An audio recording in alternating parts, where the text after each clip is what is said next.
Sit back, relax, and enjoy as Don Tony gives you news and reviews from AEW, NXT, and indie wrestling too. Know what's happening in the world of wrestling without the hate and clickbait. It's Wednesday night, Don-O-Mite. And now, your host, Don Tony. All right, as I get my notes over here. Good evening, everybody. Welcome to Wednesday Night Dynamite. It's February 1st, 2023. My God, did that month go fast. I am Don Tony. I hope everybody is having a great night tonight. AEW Dynamite just went off the air. Samoa Joe defeats Darby Allin to regain the TNT Championship. Makes me wonder if AEW had absolutely nobody for Samoa Joe to feud with while Wardlow was on the shelf for about 3 or 4 weeks. You know, Wardlow gets his hair cut, disappears, Darby gets the belt, Wardlow's ready to return, Darby loses the belt.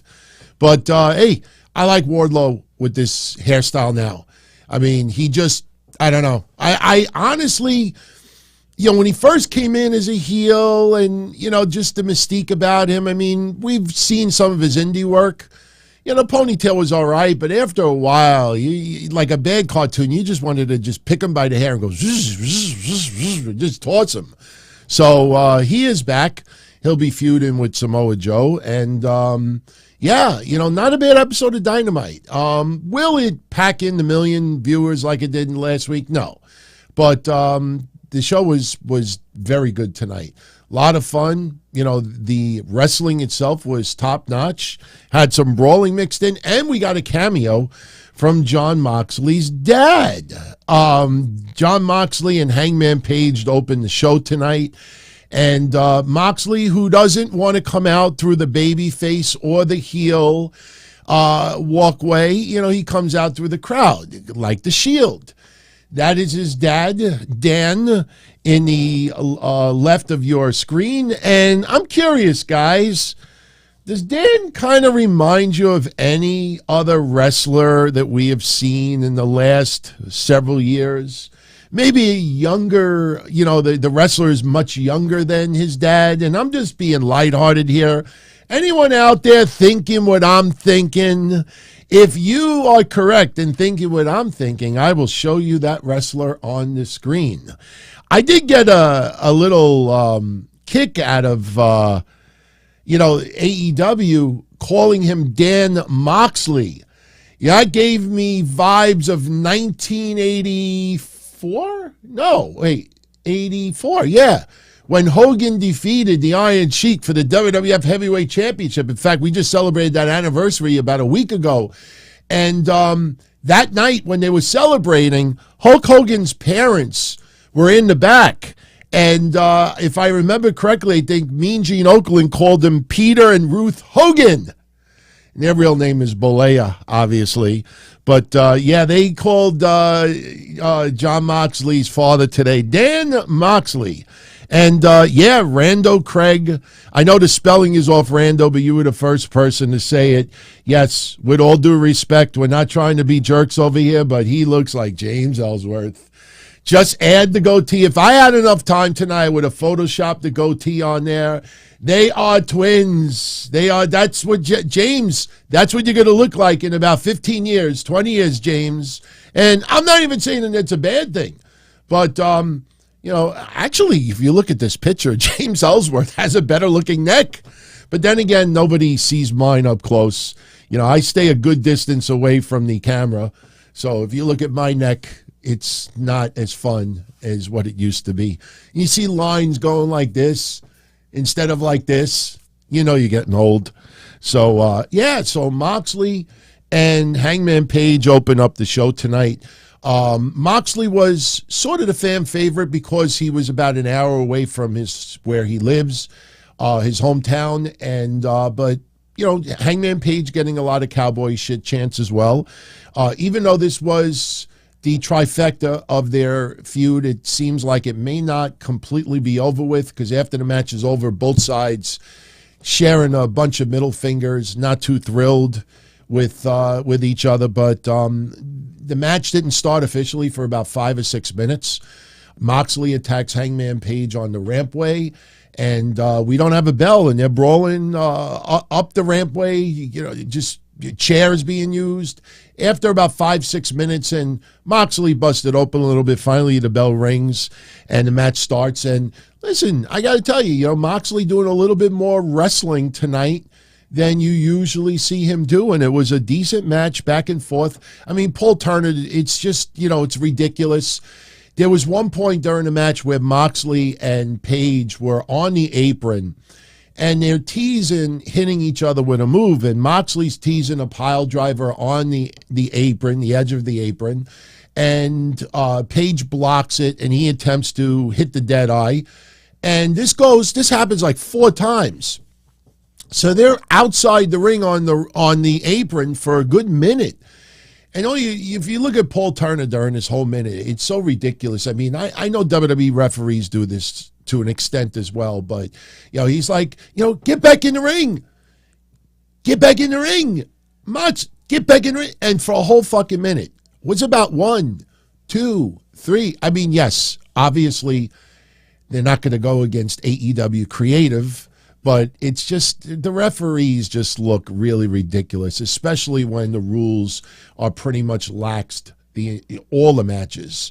I mean, it is what it is. But, we're used to it now because we know what AEW is with their product. But anyway, Hangman Page ends up picking up Moxley and throws him into the post. And they brawl a little bit further.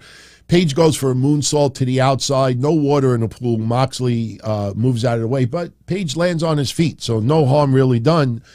We thought we were going to get maybe a little bit of a tease of a concussion again because Moxley clotheslined Page pretty high up, almost to his head once again.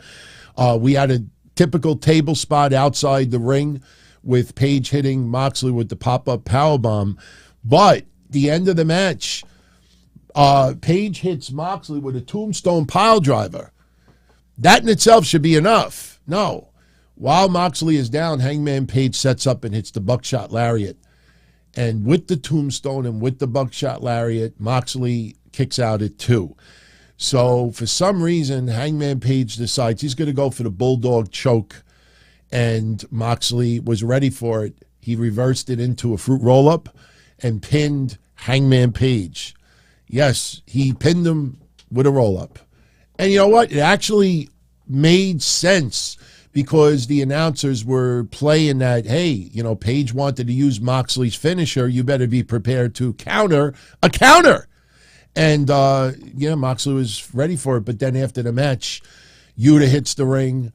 Claudio hits the ring. And Page is pissed off at Moxley. And Moxley's pissed off at Page. So, will we end up seeing a mutual sign of respect, in the next week or two? We will see. But, not a bad show tonight. Not a bad show, not a bad match. Chaos, I'm doing good. It's just that I want to get this show done as quickly as possible. I'm exhausted. Very, very rough day at the office today. Tomorrow, I'm supposed to be recording my conversation with this person. You might remember we teased it a few weeks ago. There you go. We didn't know exactly when we were going to be doing it. Well, now we know the date. It looks like it's going to be 2/2/23. So Misha Montana, everything. If it goes according to schedule, I will be having a conversation with her tomorrow. It will be recorded in advance, and I have to send it to a certain individual who has to review it and make sure that maybe I didn't go over the edge and say a few things that I'm not supposed to. But, I think it's going to be good. We're going to talk about her, talking about some of the issues, health-wise, getting in wrestling, maybe adult movies. And we'll talk a little bit about Matt Riddle. I have a few things that, we're definitely going to talk about. It's going to be fun. It's going to be fun. So right now it's scheduled for tomorrow. We'll see what happens. But, I got a crazy day tomorrow before even that happens. See, you can't have your dessert until you eat your dinner. And for me, my regular job, insurance, is my dinner. So if I want to have dessert, which is here, then I got to eat my dinner first. So that's how it goes. We see, the Acme Insta feud. Renee Paquette is with the Butcher. the baker, the candlestick maker, the bunny, the rabbit, and silly rabbit. Bunny, Jamie Hayter happens to be there too, and the bunny's like, look, you're a fighting champion. How's about you fight me next week in an eliminator match? Hey, Bunny, how's about like boost your expectations a little bit? How's about you say, hey, let me fight you for the title. And then if Jamie Hayter says, you, what have you done there? Well, then fight me in an eliminator match instead. How's that? So Bunny just offers the eliminator. That's like coming up to me and saying, hey, if I know I could lose and somebody says, hey, I'll bet you $1. I'll be like, yeah, sure, I'll take it. So that match is set up for next week's Dynamite. A couple of interesting matches next week on Dynamite.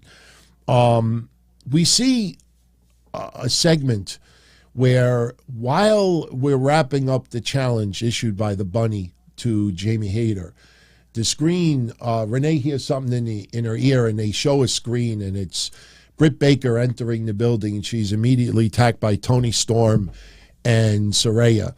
And they basically do a number on her, and later on in the night, they're in the back, and Renee's asking Britt, like, how you doing? And she's like, I'm all right. And here comes Ruby Soho once again. And Ruby, for a second segment in a row, asking Britt Baker how she's doing. We talked about that, I think, a week ago, that Ruby Soho will probably end up in the camp of Britt Baker, which is kind of odd, especially under recent circumstances. I wonder if Jay Cargill gets thrown in this mix some way. I mean, I know I'm reading way too far into it because of the fact that we have more than one page. We have multiple wrestlers with similar names, especially last names. But, I was always confused about Jay Cargill and her entrance now, where you hear her voice saying, a storm is coming. And I'm like, we got Toni Storm. We had, who was she teaming with that time? Not Shitstorm. I can't. Well, anyway, the point is, a storm is coming. Jade Cargill's here. She's now 50-0. She's the TBS champion. When you say a storm is coming, it means that something is on the horizon that we're not expecting.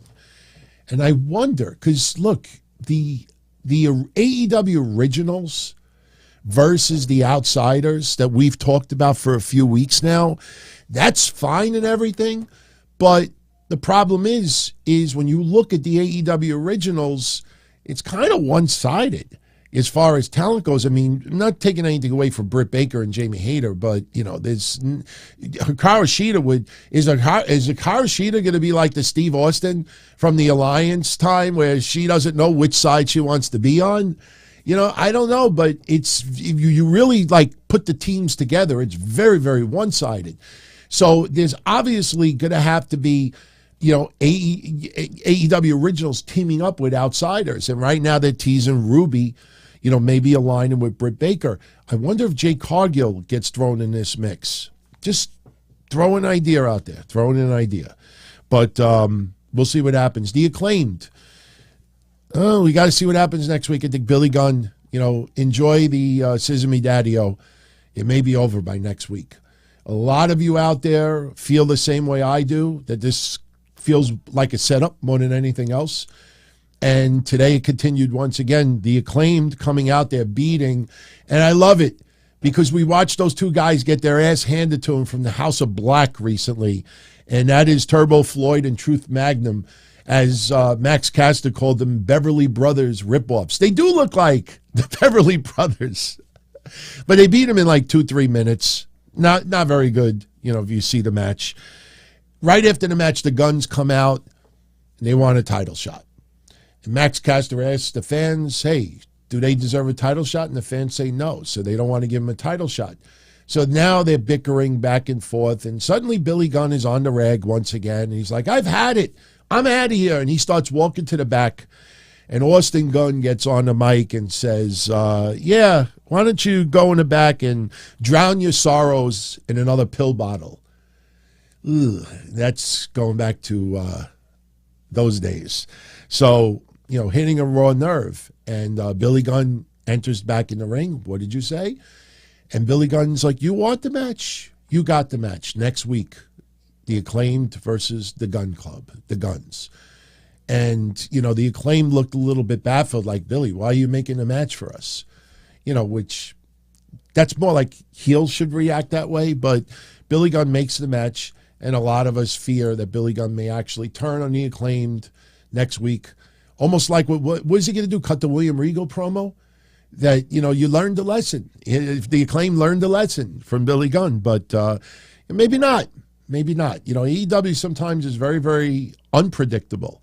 I mean, you remember not too long ago, we thought Jamie Hayter was destined to be a babyface, finally break away from Britt Baker, and then it's like, oh, never mind. And then Daniel Garcia, I'm a pro wrestler. Daniel Garcia, breaking away from Jericho's Appreciation, oh, never mind.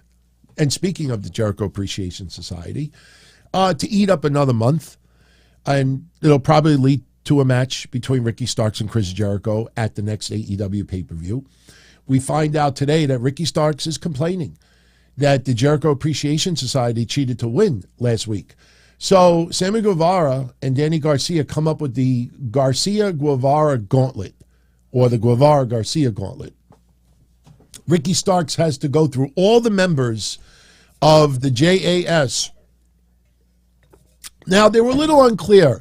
I could have sworn that Sammy said that once they get through Daddy Mac and the other Matarats, that he would have to get through Ricky Starks, either Garcia or Guevara. So it sounded like it's or. So if that happens, we're only going to get 3 pinfalls next week. It's a gauntlet match. And if Ricky Starks wins, he gets Jericho. Now, their next pay-per-view is not for another month. So how will they milk those extra 3 weeks? I don't know. Maybe they don't think it's worthy enough for a pay-per-view. We'll see what happens. But, this is just to further, the feud with Ricky Starks. But meanwhile, Ricky Starks is no longer in the title picture, if you notice. Speaking of title picture, Jungle Boy. Jungle Hook is over. Jungle Boy just, now if I'm Hook, I'd be a little bit pissed off, with all due respect. Wow, you fucking selfish prick. Jungle Boy is interviewed, and Jungle Boy says, hey, he's asked, what's next for Jungle Hook? He's like, you know what?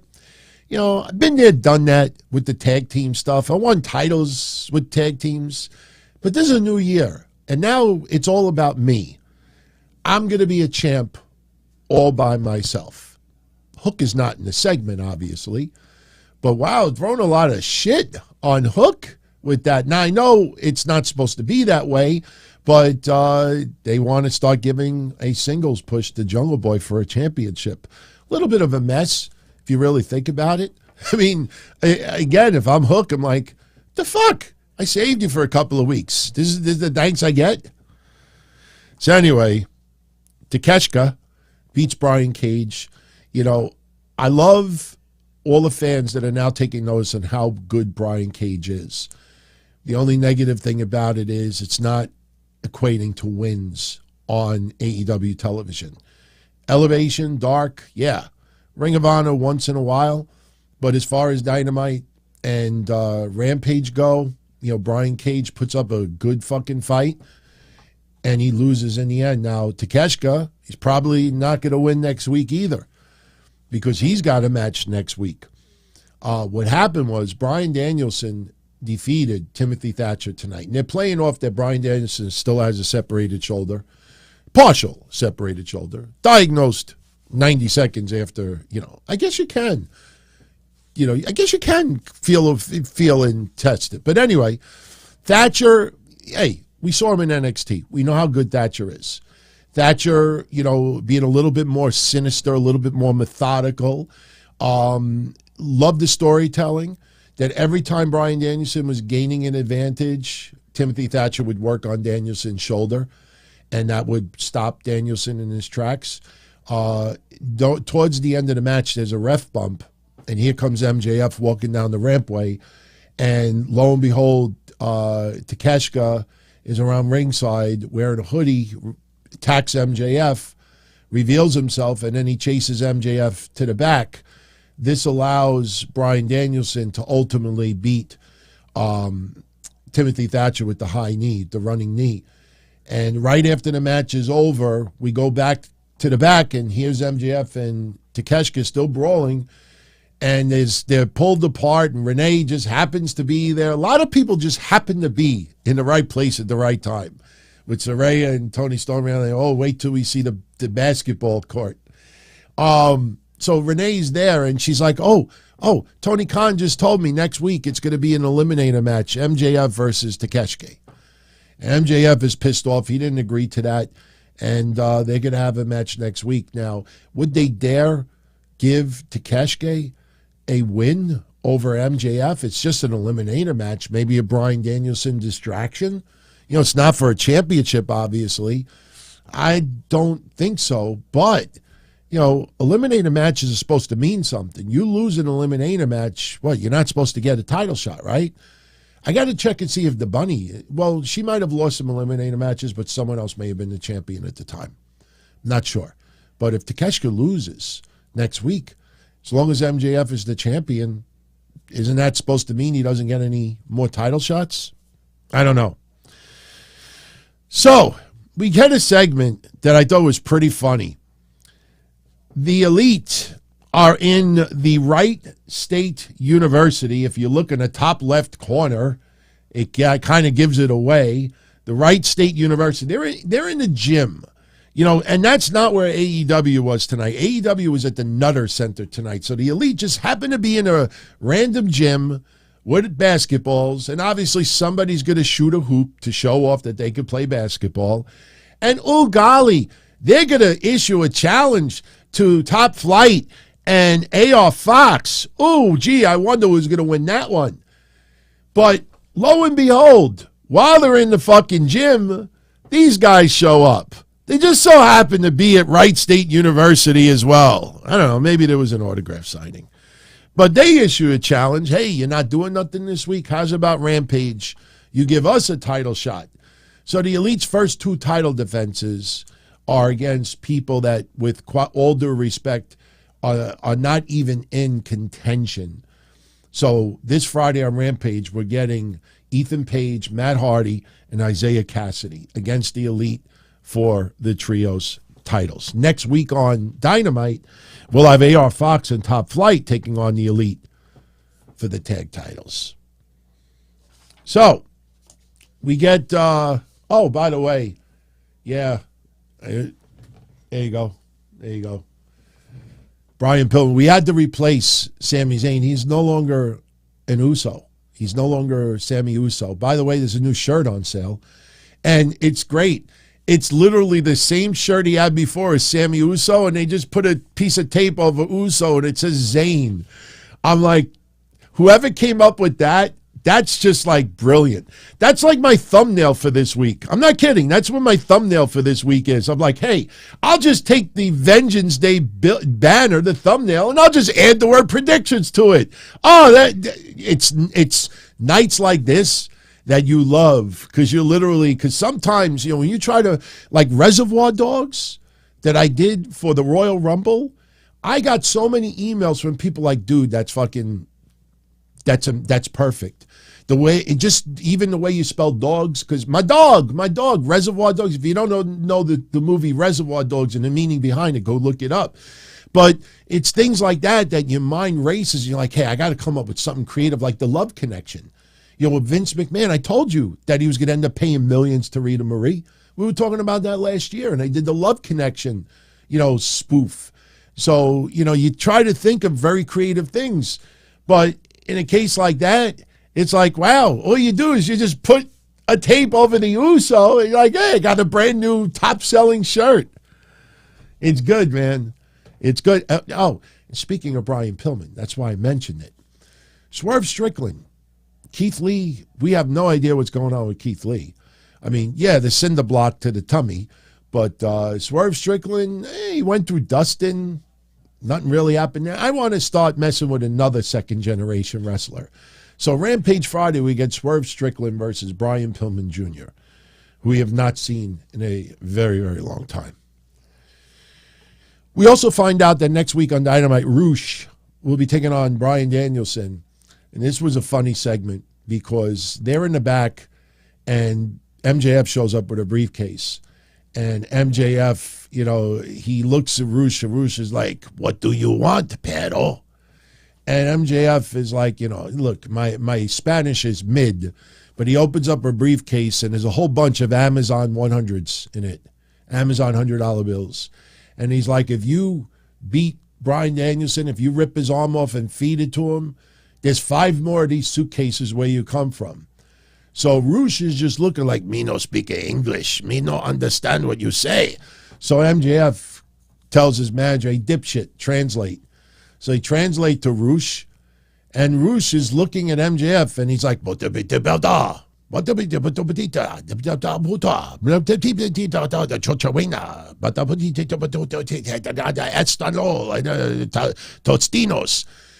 and then his manager says he accepts. You got a deal. And MJF is like, he said a lot more than that shit. It was like, the fuck was that? And then MJF walks off and calls him a perro, which was, it was a funny segment. So, perro. Jade Cargill beats Red Velvet to get her 50th win.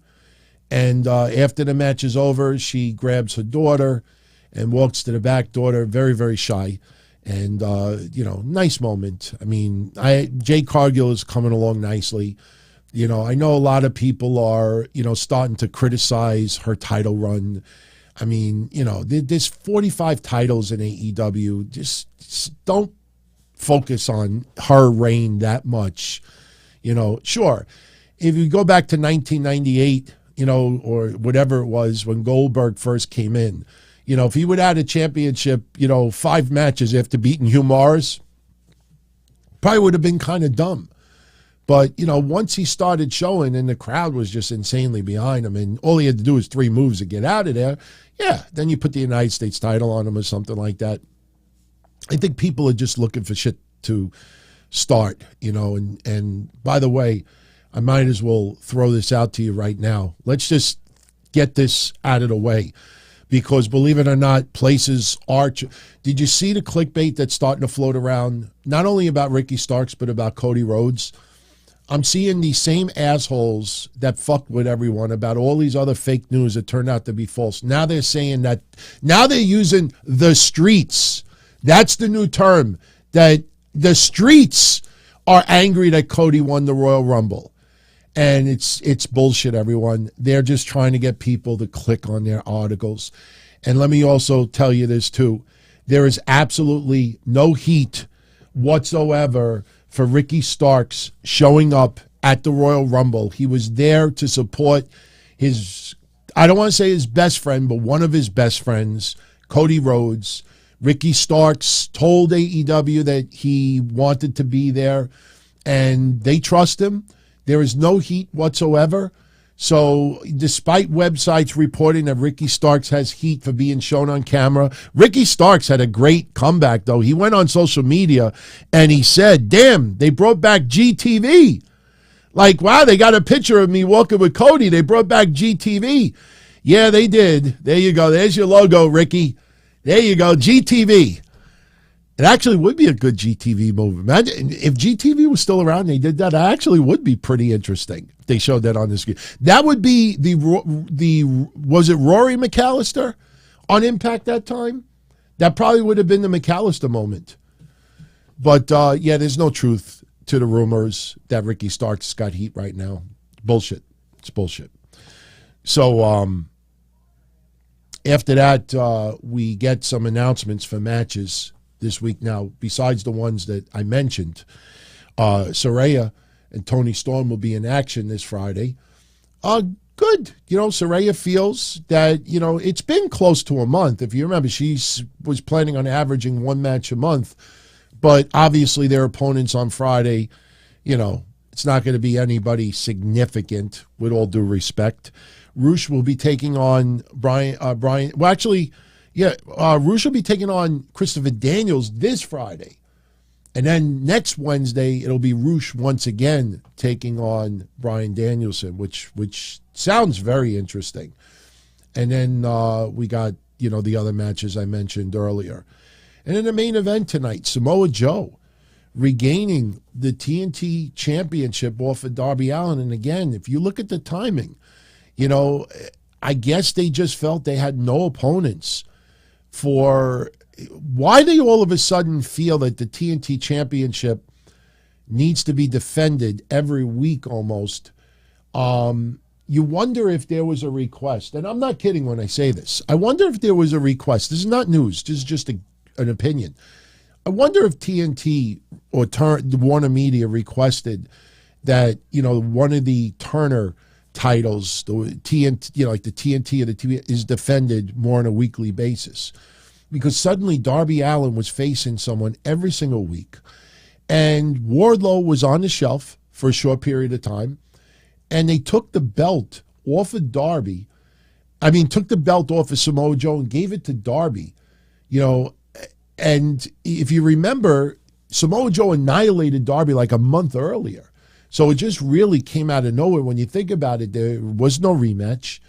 But Darby got the championship while Wardlow was out. And now Wardlow is ready to return. And then Samoa Joe gets the championship right back. Samoa Joe's still a Ring of Honor champion. So you almost feel like they wanted to go from Samoa Joe to Wardlow. And unfortunately, Wardlow got injured. So they went from Samoa Joe to Darby Allin temporarily. But the match tonight was brutal. It was no holds barred, even though they did a lot inside the ring. But they went up the rampway and won. Basically Samoa Joe was just tossing Darby Allin. And look, Samoa Joe is not careless. It looks careless on TV, but when Samoa Joe just picks up Darby and just dumps him, it just looks like he's not even looking. He's just like, wherever he lands. But it looked brutal, man. Landing on the steps, landing on the chairs opposite. They're not the seats are not facing each other at first. They're opposites. You got the tops of the chairs just waiting for Darby's spine to just crack it in half. And then, there was another point where Darby Allin is chopping Samoa Joe in the corner.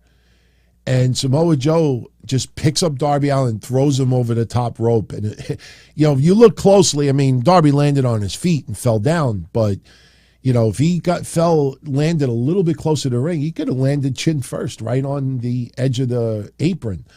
So it was brutal. Samoa Joe was tossing him around like a salad.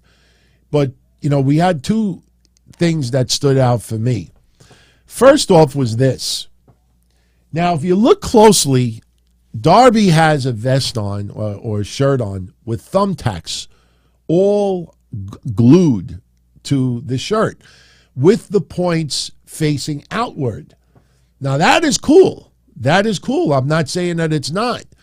But that is a disaster waiting to happen. Why?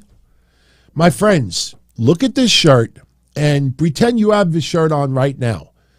And you have 200 thumbtacks glued to the outside of your shirt with the points sticking out.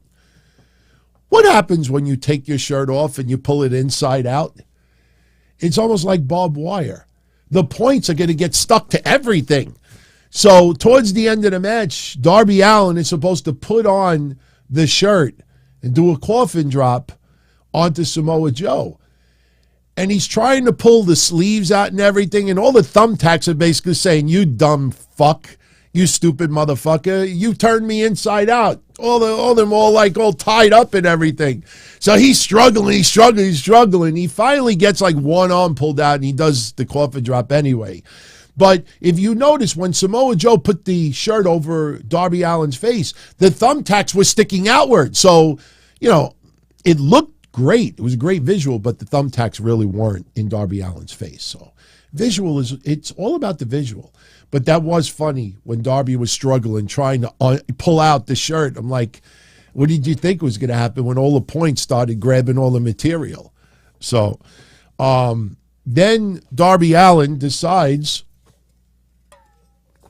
he's going to expose the boards that are on the mat. He's going to pull the mats out and expose the wood. I think, what was it, Moxley and Kenny Omega, right? That was the match where they exposed all the wood in the ring. That match that went on to like 1:30 in the morning, that you saw people on social media that were like, I feel very uncomfortable right now. So I think that was the match. But Darby decides he's going to cut all the ropes, the ties that are tying down the apron, And, it's taking a little bit longer.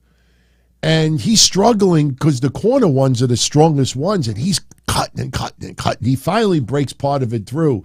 And I think he even gave the apron the middle finger at the end because he realized that it was taking a little bit longer. But Darby, I don't know what Darby was looking to set up, but as you will see, the wood is exposed, the pads are pulled out. Why referee Bryce almost seemed to look like he was helping him at some point. Yeah, I know we have time constraints, but ref, you're supposed to be like, I know it's no holds barred, but what are you doing? That's a little bit too much. So anyway, Darby climbs the rope, and whatever he was going to do to Samoa Joe's like, nah, I don't think so. Samoa Joe just picks him up. There you go. Come on, do it fast. Muscle buster. Boom. Right on the wood. And pins him. 1, 2, 3.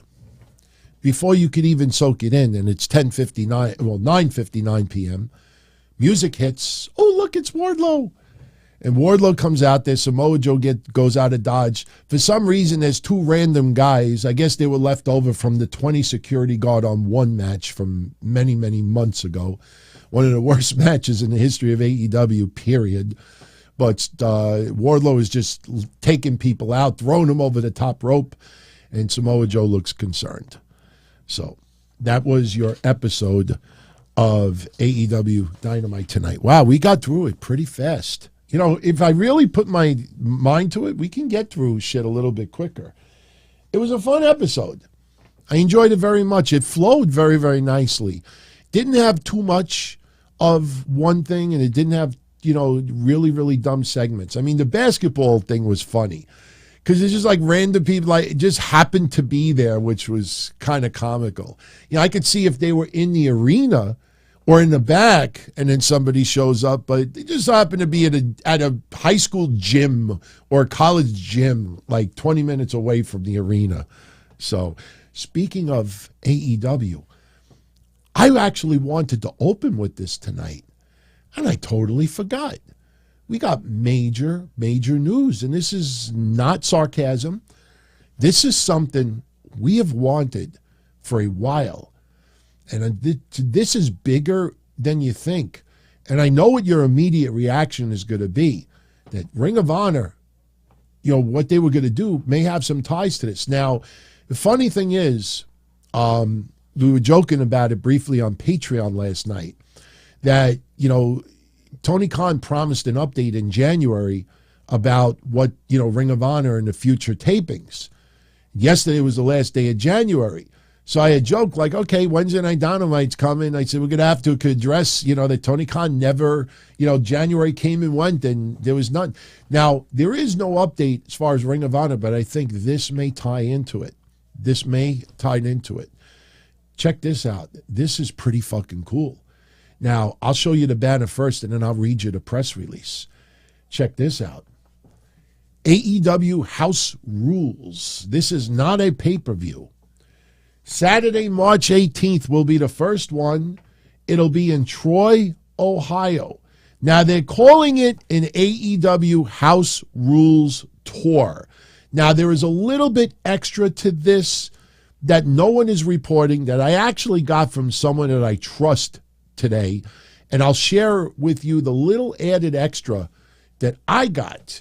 But I want to first read you a few lines from the press release that AEW put out. And just to summarize it, they're going to be doing house shows. That is a big deal. But it's for select markets, and I will tell you what I found out in a moment. AEW announced today that they are happy to announce the launch of AEW House Rules, a live event series taking place on select weekends in markets across the country. Continuing the promotion's meteoric rise and following the success of AEW Dynamite on Wednesdays on TBS and AEW Rampage on Fridays on TNT, fans can expect an up-close and personal experience at local venues, along with a spectacular and engaging environment. Now, I want to stop there for a second. Their first venue seats about 4,000 to 5,000 fans. So when they say up close and intimate, that's another definition for smaller buildings. AEW is very, very smart in doing that. You don't ever want to turn away a fan.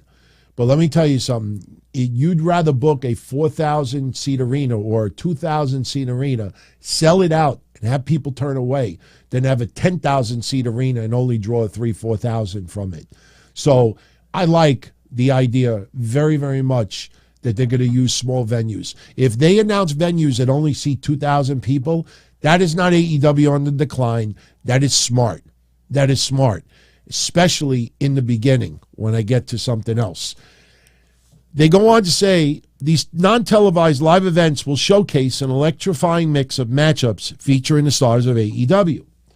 Each event offers more immersive experience for fans, including customized merchandise, unique ways to engage with featured talent, and in-show interactions different from what is featured on AEW programming. Think of TNA with their house show, intermission, autographs, photos, opportunities. That's what they're talking about. Having an AEW shirt that'll say Ohio on it, or maybe it's even more regionalized for the area that they're in. That's what they're talking about when they bring this up. So just to give you a little bit extra. Continuing. The first AEW House Rules show will take place on Saturday, March 18th in Troy, Ohio at the Hobart Arena, and will feature Ohio's own Jon Moxley, Claudio Castagnoli, Dr. Britt Baker, Darby Allin, Orange Cassidy, and more. Tickets for all AEW House Show Rules shows start at $20 plus fees, can be purchased at AEWTix.com starting Friday, February 3rd at 10 a.m. And then just to wrap this up, Tony Khan, just basically with a couple of quotes, is a lifelong wrestling fan who grew up attending house shows. There's a next step in our journey, giving fans a new level of access, top-tier pro wrestling, and it goes on and on and on. And this is, let's give Jeff Jarrett a little bit of this as well. Jeff Jarrett was very, very important with TNA Impact and their house show tours. Difference is Tony Khan is telling them, get smaller buildings. So Jeff Jarrett is very much responsible for some of this legwork behind the scenes, everybody. So Jeff Jarrett, you got to give him some credit for this. You got to give him credit for this. But a little extra that I want to share with you. Hang on. There we go. They use the term selective markets. They're basically going to go to the areas where they have drawn big. Chicago, Ohio, probably New York. They will go some other areas as well. But here's another thing. This first tour, this is all they have lined up right now. This is a trial run. It's going to lead to more. I can almost guarantee it. It's going to lead to more because even if you draw 2,000, when you add the fan experience, autographs, photo opportunities, merchandise, and you give some wrestlers an opportunity that they're not getting on television. Notice the absence of the Ring of Honor mentions. None. Zero. So this is where you got to tape a Ring of Honor match here and there. Changing the apron for a match or two is not a big deal. So I think this will lead to some Ring of Honor matches being taped. I mean, you just advertised Claudio. Claudio's Ring of Honor heavyweight champion. You mean to tell me that he's not going to wrestle as the Ring of Honor champion? He's just going to wrestle as No. But this is a trial run. They're going to see how this goes. If it goes well, if it goes how they expect it to go, then you will see more of them done.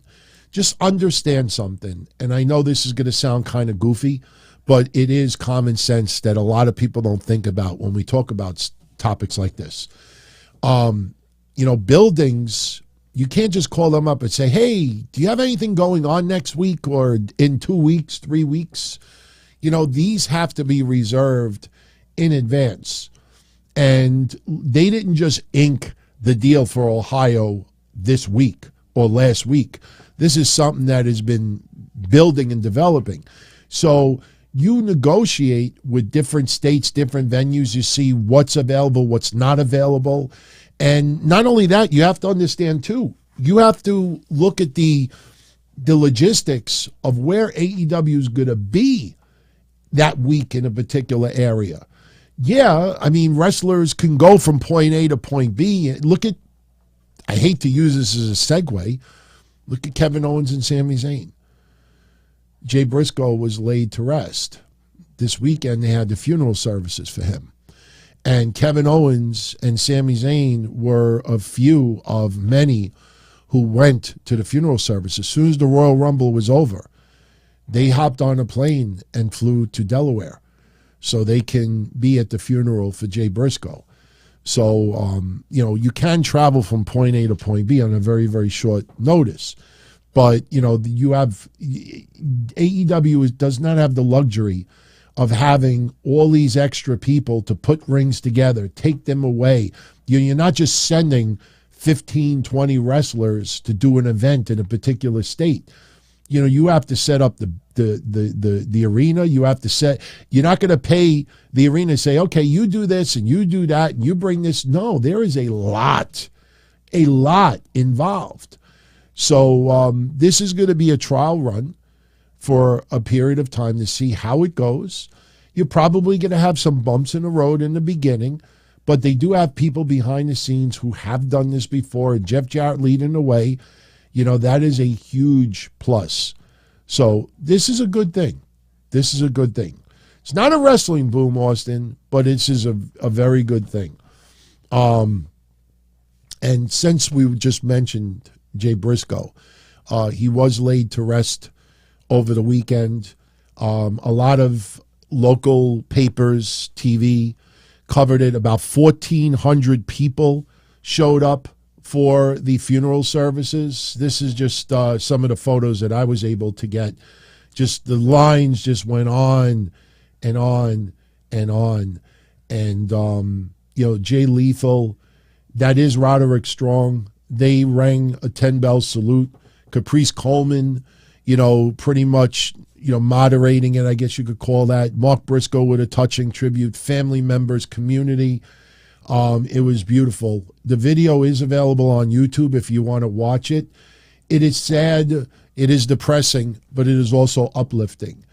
And you get to understand more how deep this family was with community. And, I'm not saying it's to be dramatic. It bothers me a lot that 98% of the websites out there never turned around and, showed any sympathy for the Turnahan family as well.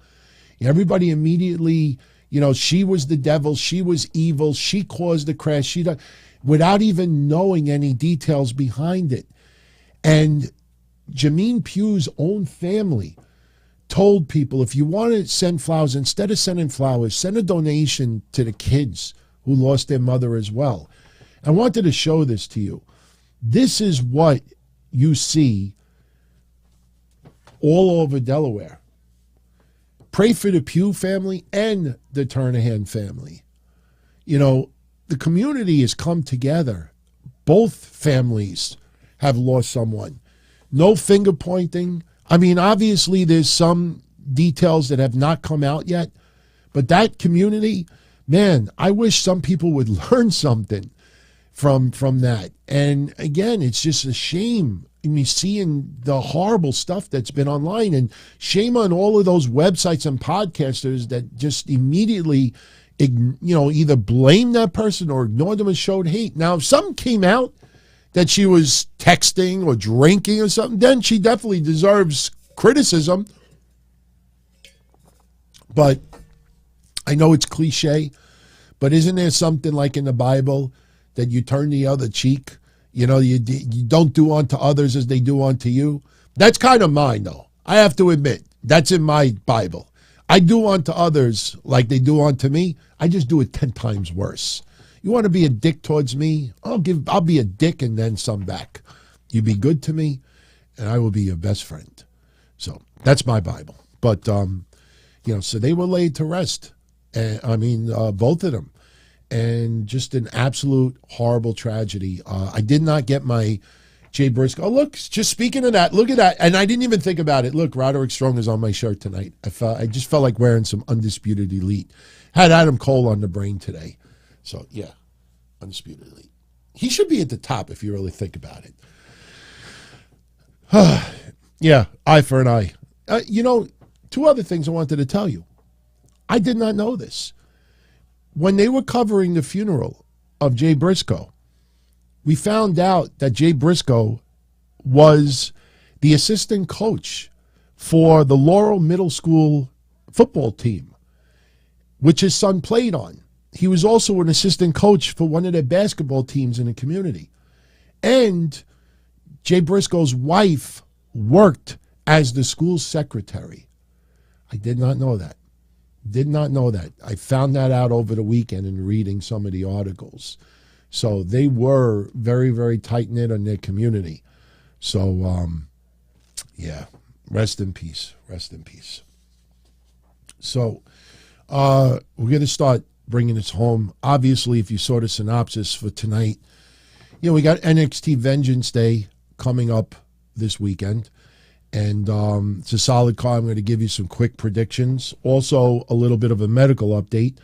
Nikkita Lyons posted this photo, and she posted this message saying that surgery was a success. Thank you deeply to the WWE Universe, my Lion Pride, for all the love and support you show. I'll be back stronger than I've ever been. Also, a big thank you to the wonderful surgeons, doctors, and nurses. Torn ACL, torn meniscus. She will be out of action. I would say 6 months minimum. Give or take a little bit. I think at least 6 months. Especially, I know we were kind of being lighthearted last week about it, but, some of those kickboxing and her kicking her feet in the air, I think you got to be a little more careful in the future. Or you got to really avoid that in the beginning, and you gradually work your way back to that. So, somebody showed me a picture the other day.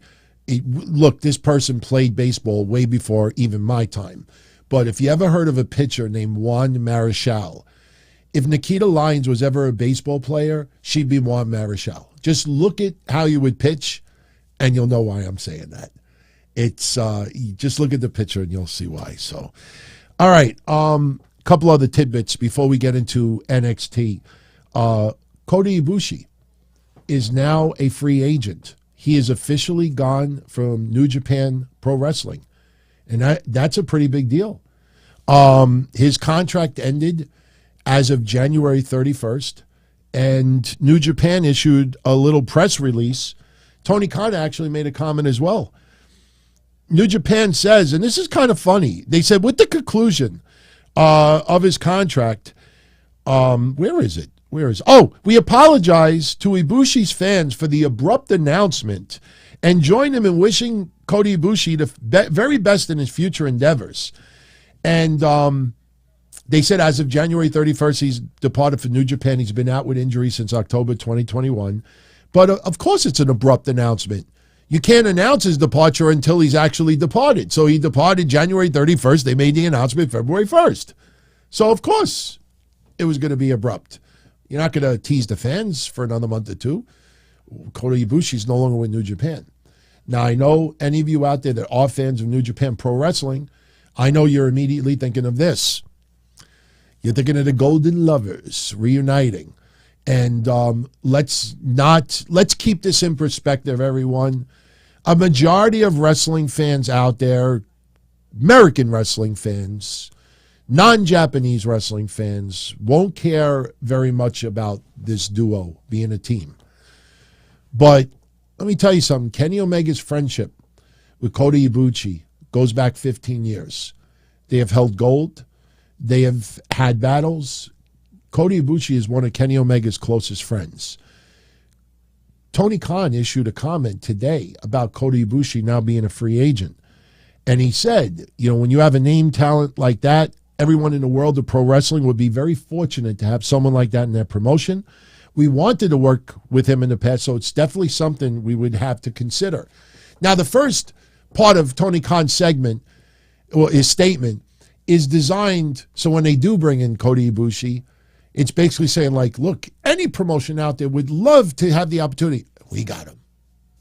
And we got him. So that's why he said the first part of it. But Kota Ibushi showing up in AEW, yeah, it's going to happen. And he is definitely a great talent. He's had a lot of injuries in the last 2 years. So right now he's not 100%. I think he told people recently that he's 90%. I mean, that means that he's on the verge of a return. But, you know, right now he's a free agent. And they have him advertised for Josh Barnett's Bloodsport on March 30th. And he's going to be wrestling for Joey Janela's Spring Break 7 on March 31st. And GCW, you know, is going to heavily use him as well. So pay attention to those matches. If you're a fan of his work, pay attention to his matches, because if he looks good, and you know there's going to people be online, even if the match is shit, they're going to be like, oh, it's epic, amazing, it's unbelievable, I was shaking, I could have, you know, look at it with your own eyes and you be the judge. If he looks good, I'm not just talking about knocking off ring rust, that happens, but if he looks like he can go, yeah, he's going to appear in AEW. That's a lock. That is a lock. Yes, for everybody saying in the chat room, every time I hear golden lovers, I think of something else, you know, whatever. But they are really good as a team. Go online. In fact, they faced each other, if I remember. That's when Cody was still working in New Japan. So, all right, NXT. 2 things I want to get into. One thing I didn't want to make public, because I purposely keep things like this quiet, because we've done a lot of things in the past for others because we wanted to, and we don't do it for name recognition. But I know there's a lot of you out there that were concerned about this story and definitely wanted some news about it, and this is a beautiful thing. For anybody that knows what I'm talking about, I'm very happy to announce that Amari Miller did get what she was supposed to get. And she got a whole boatload of fan mail as well.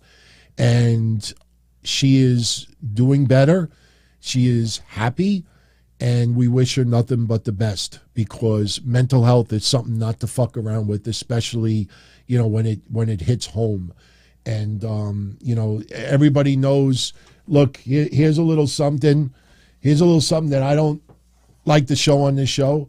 But, you know, even my wife, now you would think like even just a woman, maybe just jealousy to see it, but even my wife understands why I do it.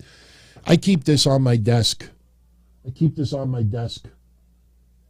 It's never left my desk since Daphne passed. And, you know, I had the privilege of being a good friend of Daphne's for over 20 years. And it was devastating. That plate will always stay up there. And when I see people that I know in wrestling or outside of wrestling deal with depression, you know, that's why if you look at my social media footprint right now, I don't go after nobody. I don't take jabs at anybody. I don't say anything nasty anymore, because you never, I know this sounds cliche, you never know on the opposite side of the screen what's going on in that person's head. And even if I have enough ammo and enough darts and bullets to really go after someone and expose and this and that, you know, social media might be the one thing that brightens up somebody's day more than anything else. And like, if you put someone over the edge, nah, I don't want that on my conscience.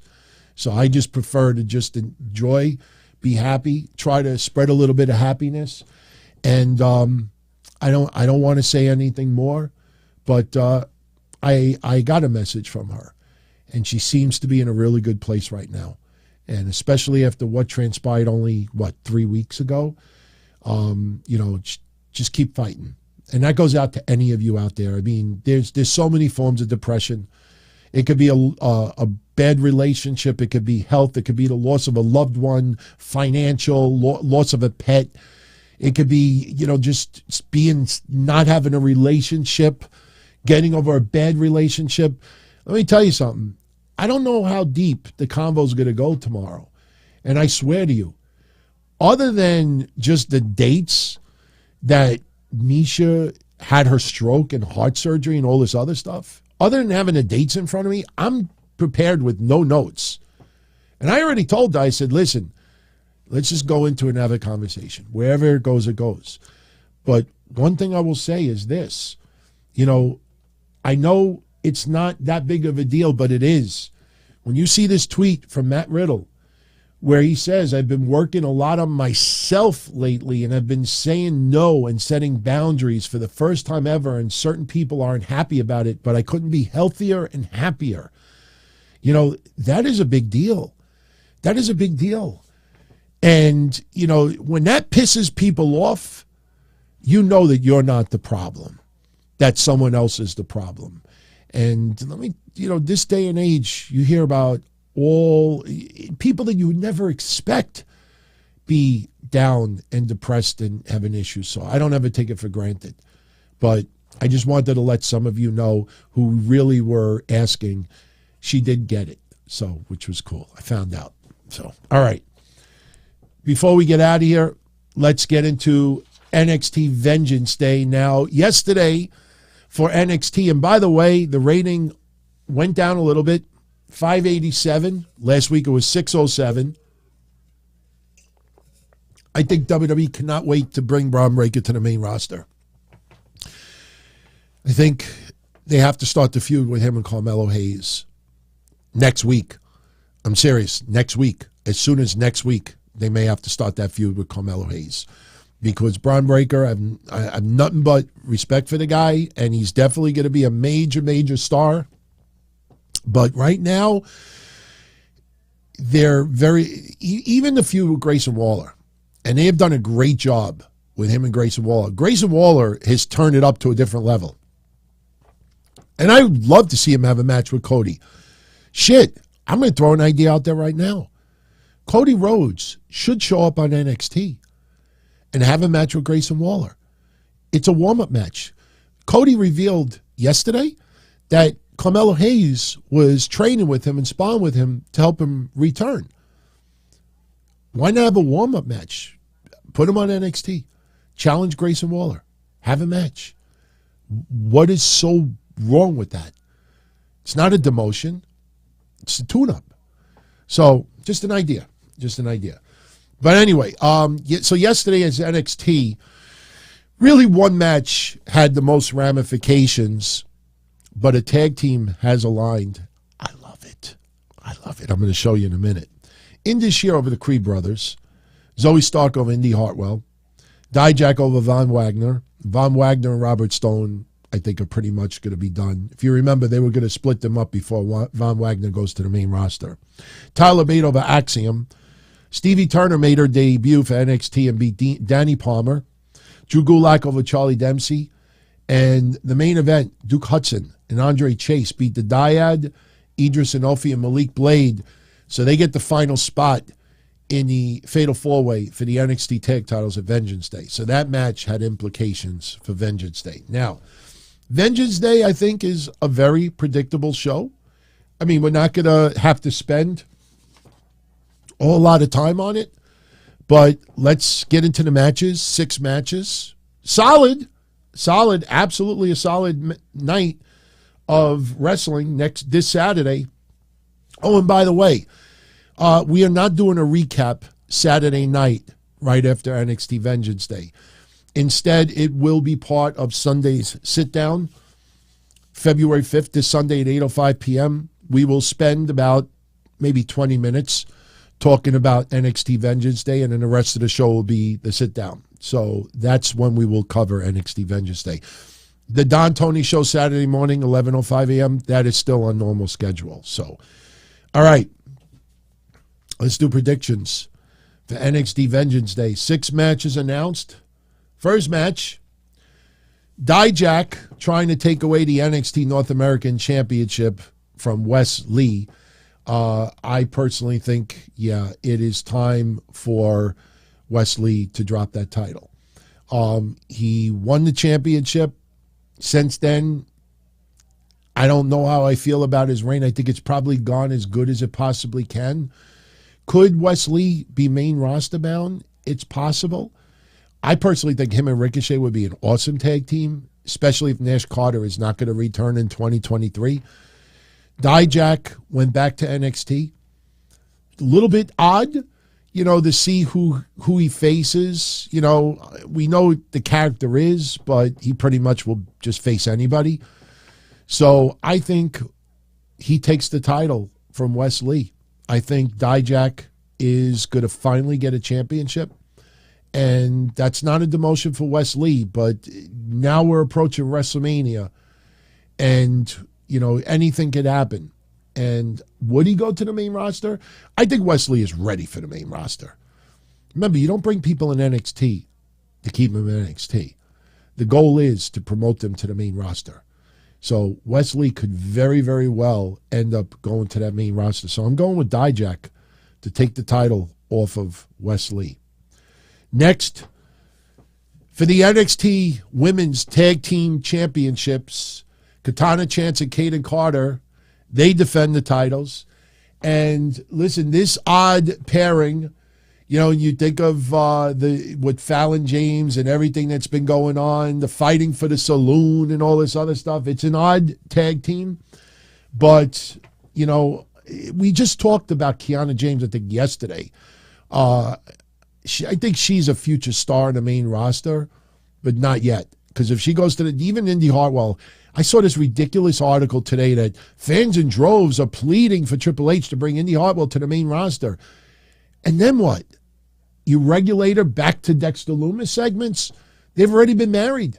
They already had the kiss before he got arrested. Like, what are you going to do? It all over again? Let's remarry? It's not going to feel the same. Indy Hartwell's not going to suddenly overtake a lot of the women that are on the main roster right now. She's going to end up being an enhancement talent. I don't want Indy Hartwell to be on the main roster to be a goof. So I think Kaden Carter and Katana Chance are going to retain. The reason why I think they are going to retain is because we have a new tag team that is formed. We talked about this tag team. We've talked about it before. We kind of saw the writing on the wall when Isla Dawn and Alba Fire were having this crazy feud. And a lot of us were like, you know what? They actually be a pretty interesting tag team. And lo and behold, they are now a tag team. I think that is your next NXT Women's Tag Team Champions. Alba Fire, I don't think is ready for the main roster either. But you put Isla Dawn and Alba Fire together, yeah. I think Kaden Carter and Katana Chance are just going to keep those belts warm until WrestleMania weekend. And I think your next tag champs are going to be Isla Dawn and Alba Fire. Fire and Dawn. Nah, that doesn't sound right. I have to come up with a good name. But yeah, so Carter and Chance are going to retain those tag titles on Saturday. Next, talk to me. Carmelo Hayes versus Apollo Crews. 2 out of 3 falls. Look, Apollo Crews loses nothing if he loses. Carmelo Hayes going into WrestleMania weekend has to build momentum. Carmelo Hayes has it. WWE knows they got one of their biggest stars just sitting in NXT right now and getting better and better and better. And don't discount Trick Williams. I've clicked. Trick Williams has clicked with me. I have totally bought into Trick Williams. That guy in the future on the main roster, I don't even know or who to compare him with. But he would be like a Miz annoying, but the guy, the physique, the look, the in-ring work, Trick Williams is going to be a player, man. But Carmelo Hayes, he's got to get this win on Apollo Crews. He's got to go for Bron Breakker's championship WrestleMania weekend. In my opinion, he's got to beat Bron Breakker WrestleMania weekend. Carmelo Hayes needs this win, and I think he gets it. I think Carmelo Hayes will get the first fall. Apollo Crews will get the second, and then the deciding fall will be Carmelo Hayes. Maybe something happens with Trick Williams where he's forced to go to the back, or maybe somebody chasing him back. I don't know. but Carmelo Hayes got to get this win. I'm telling you. 3 years from now, I'm really, really, really curious to see where he and Trick Williams are in the food chain on the main roster. So Carmelo Hayes is going to get this win. All right, next. There you go. For the NXT Tag Team Championships, we got Gallus. We got Chase University. We got Pretty Deadly. And then we have your tag team champions, The New Day, NXT Tag Team Champions. I have said this for about a month. I have not changed my view on it. I think it remains the same. The dyad not being in a tag team title match right now tells me the New Day are going to drop the NXT Tag Team Championships to the dyad. And it might happen at Stand and Deliver. I think the dyad, remember, they were the grizzled young veterans. And I never bought into the grizzled young veterans, if you remember. But there's no denying. They were always considered one of the top teams in NXT. Their feud with Imperium is what started making me change my views on the grizzled young veterans. That match they had that time. So I think the New Day retain here. And I think this is to set up a future match with the dyad and the New Day. New Day is going to retain. New Day will retain and go into WrestleMania weekend with those NXT Tag Team Championships. For the NXT Women's Championship, Roxanne Perez defends the title versus Jacy Jayne and Gigi Dolan in a three-way dance, a triple threat. And I think you could probably bet the house on this one. There ain't no way Roxanne Perez is dropping this title this quickly.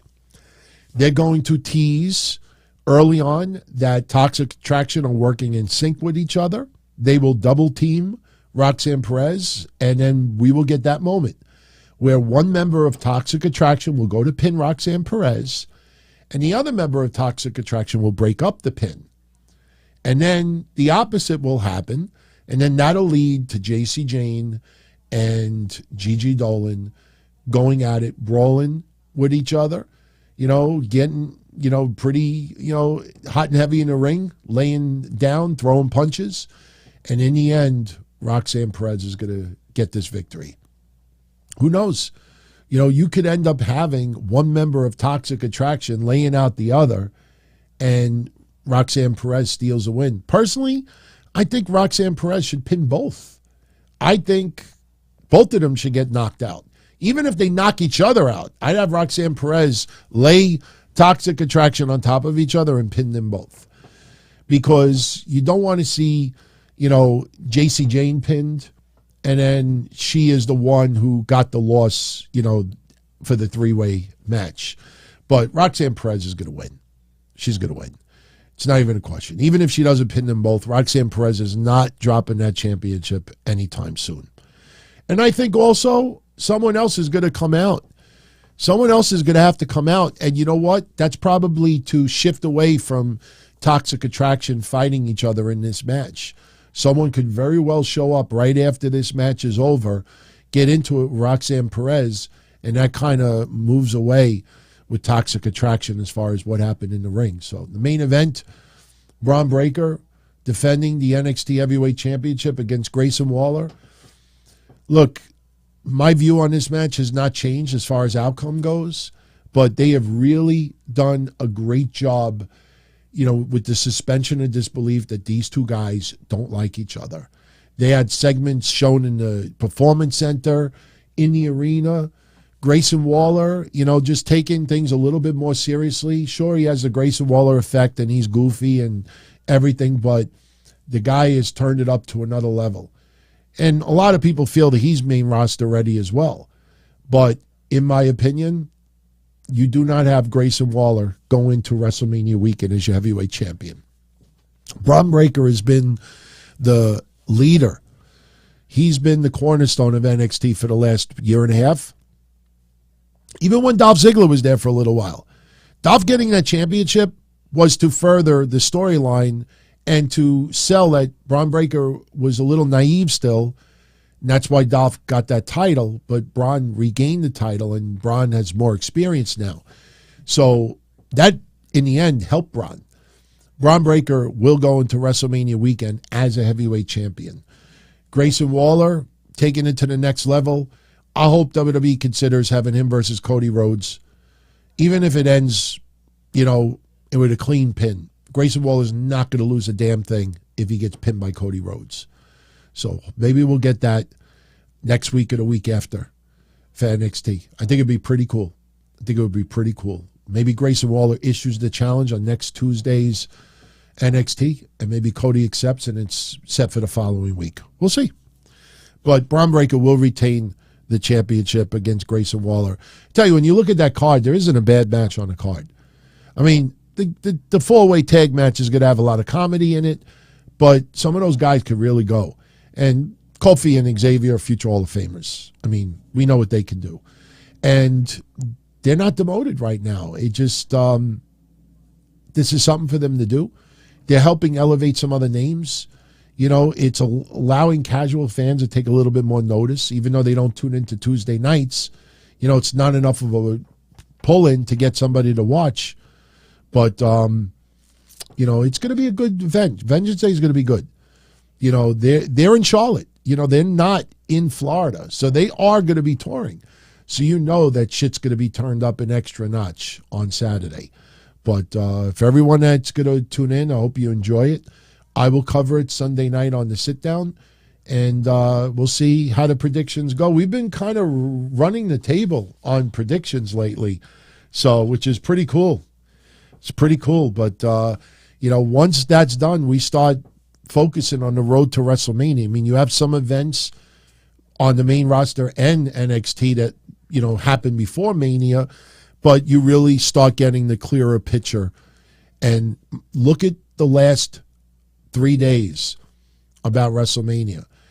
A lot of websites have out there like 8 or 9 matches already that are more than likely could all happen. And honestly, every single match looks awesome. I mean, I even think Seth Rollins and Logan Paul is going to be even better than what Logan Paul and Roman Reigns was. I think it's going to be even better because Seth, in my opinion, Seth's a better wrestler than Roman Reigns, but Roman Reigns is a better all-around performer as an entertainer. They're different in a lot of ways. But, it's going to be good. I mean, I'm really looking forward to what's coming up, not just on WWE, but AEW as well. So there's good shit going on right now. Definitely good shit. So, without further ado, before I go, I want to just give a super shout-out to Mr. Rojo Bear. Rojo Bear, I think you won a prize this weekend. It's unofficial until I go on the community section on YouTube, but I'm pretty certain you won it. So, I don't want to build your hopes up, but I think it was your name. I got to double check it, but if it did, you got a 50 spot coming your way. He's going to Dynamite next week, so, hey, you'll have some spending money to go buy something at Dynamite. Do they still have CM Punk ice cream bars? I still got all these wrappers. I don't know if I should give them away or throw them on eBay or just store them somewhere. I mean, you think I'm kidding? Look, 1, 2, 3, and there's other ones buried. Yeah, I got a lot of stuff on here. If I keep showing it, people are going to be like, oh, you don't have the Daphne picture because you pay tribute. You just have it because you didn't clean your fucking desk. Now, my desk is actually not that messed up. By the way, check this out. I got to show it to you before I go. I can't put it up, but I know where the person got it, and I'm going to get a different version of it. I told people to give me ideas of what I could put on the wall behind me. And somebody sent me a couple of posters that are really, really cool. And I'm going to put up one in a Midnight Express with Jim Cornette down the line. Not now. But I said I want something with Dusty Rhodes, but I want something a little bit different to put on the wall behind me. And somebody sends me this. If you look at it, it looks like a pair of dice. Doesn't it? It looks like a pair of fives. But it's supposed to be Dusty Rhodes' polka dots. With all due respect to that person, I appreciate the gesture. But to me, it looks like a pair of dice more than anything else. But, yeah, I can't put that on the wall.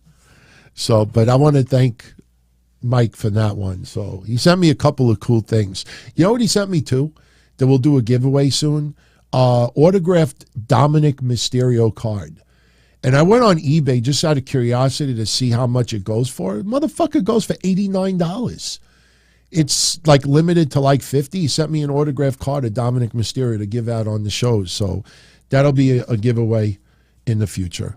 But for now, it is time for me to exit. How long did we go? Wow. All right. We went 80 minutes, a little longer than I thought. I said about an hour, so we went a little over, but it's all good. So if you enjoyed this episode, you know what to do. And if you want to join me Saturday, I will be here 11:05 a.m. By the way, yesterday I did post your next installment of This Week in Wrestling History. It is over at dontony.com if you want to go download that. And 4 hours long. That was a great episode too. The Vince McMahon XFL press conference from 2001 or 2002, whichever year it was, that's priceless. And we're not talking about the press conference when they announced the XFL. We're talking about the press conference that happened after the first night of the XFL. And some of the questions were pretty funny. Somebody asked him like, there was a lack of celebration in the end zone. And, Vince is like, if they did that, you would have said it was the WWF. And then if they didn't do that, so Vince was pretty, nasty in this press conference. And it's funny, Jesse Ventura's there, and Jesse throwing out some great comments back, with the media. But the reason why I'm telling you about it is also, and I'm not throwing shade on wrestling media. I swear I'm not throwing shade on wrestling media. But yes, the XFL was football. It was not wrestling. But you do check out the history episode. Listen closely to the media's questions, how they present themselves, how professional they sound. And then check out the media scrums for AEW or even the press conferences at WWE. I mean, again, no shade intended for some of the media journalists there. Not all of them fit this category. But, you just realize that, that's all I'm saying. So we'll talk about Tom Brady on Sunday for the sit down. Tonight it's about AEW and NXT. So I'm out of here, everyone. Much love as always.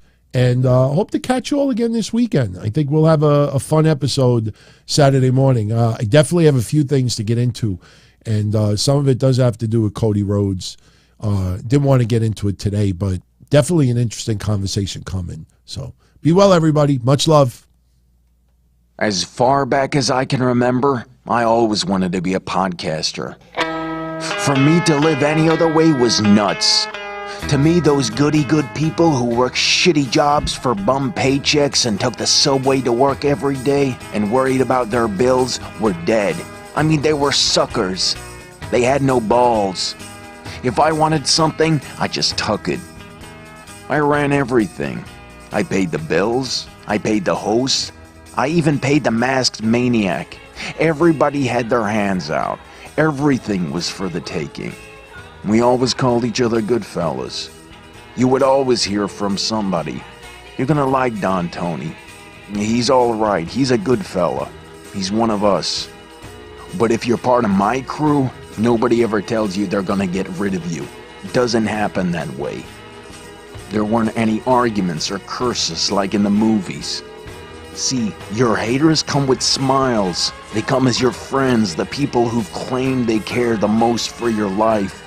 And now that's all over. And that's the best part. Today everything is different. There's lots of action. I don't have to wait around for everything like everyone else. Oh, I didn't get the vaccine? Fuck you, vaccine me. Oh, your delivery guy has COVID? Fuck you, feed me. Right after I moved here, I ordered egg noodles and ketchup. And I got spaghetti with meat sauce.